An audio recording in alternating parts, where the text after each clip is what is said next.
Le boulevard du 30 juin est emballé aujourd'hui en face de la Banque commerciale du Congo. Qu'est-ce que l'opinion peut obtenir à l'issue quand même de cette organisation de la marche prévue pour ce jeudi en face de la CENI?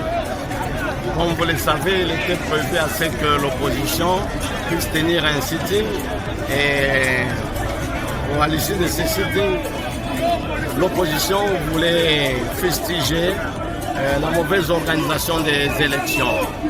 L'opposition voulait réclamer à ce qu'on puisse rééquilibrer la composition de la CENI. La CENI qui est composée de certains membres qui n'ont pas été dépêchés par les composantes qui sont liées à cette élection. Et l'opposition est en train aussi de fustiger la composition de la Cour constitutionnelle. Vous savez, la Cour constitutionnelle, c'est l'organe qui va arbitrer. C'est l'organe qui va faire le jeu du jury pour confirmer les résultats des élections tant provinciales, nationales ainsi que présidentielles. Alors si au niveau de cet arbitrage, il y a des doutes dans la composition, cela ne rassure pas à l'opposition sur le futur lié à l'organisation des élections. Voilà un peu le mobile qui a poussé l'opposition à faire le sit-in vers la CENI, mais malheureusement, la police est venue s'interposer. La police voudra faire ce que le nombre soit alors très restreint. L'opposition avec ses leaders voudrait se rassurer que ces leaders vont bien arriver et on voudrait aussi sécuriser aussi leurs leaders pour que le mémo qui devait être déposé soit déposé au niveau de la CENI.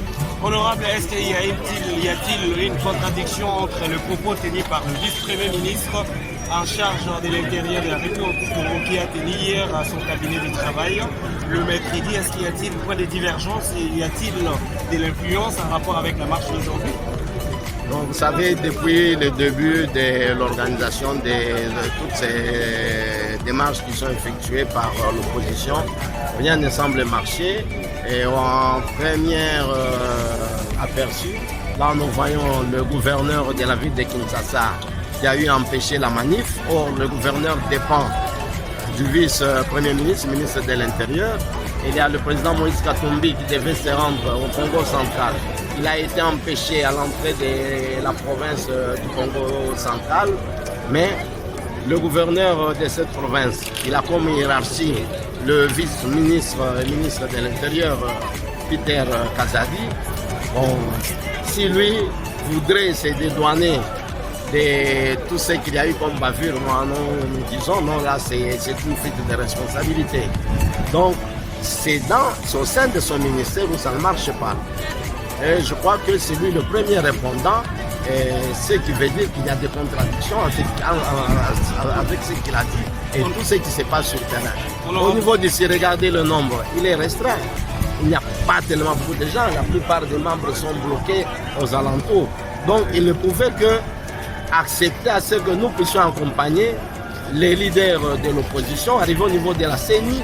Le petit nombre qu'ils ont demandé à ce qu'ils puissent accéder à l'intérieur pouvaient bien entrer et nous allions les attendre. C'est ce qui se fait souvent, même au niveau du Parlement. Quand les gens marchent avec les mémos, ils viennent des milliers, mais ceux qui entrent dans l'enceinte, ils sont limités. Je crois que c'est la moindre des choses qui devait se faire. Ici, il y a un problème de preuve de force, mais quand il s'agira d'autres groupements politiques que vous connaissez bien, vous verrez qu'ils auront à marcher, ils seront des milliers vers la CENI. Je crois que ce n'est qu'un début des échanges et je crois que l'opposition ne va pas lâcher, l'opposition va continuer à faire cette lutte. Nous savons que le miel est très succulent, mais pour extraire le miel, il faudrait s'affronter aux abeilles. Nous allons nous affronter aux abeilles. Honorable Killer, merci. C'est moi qui vous remercie.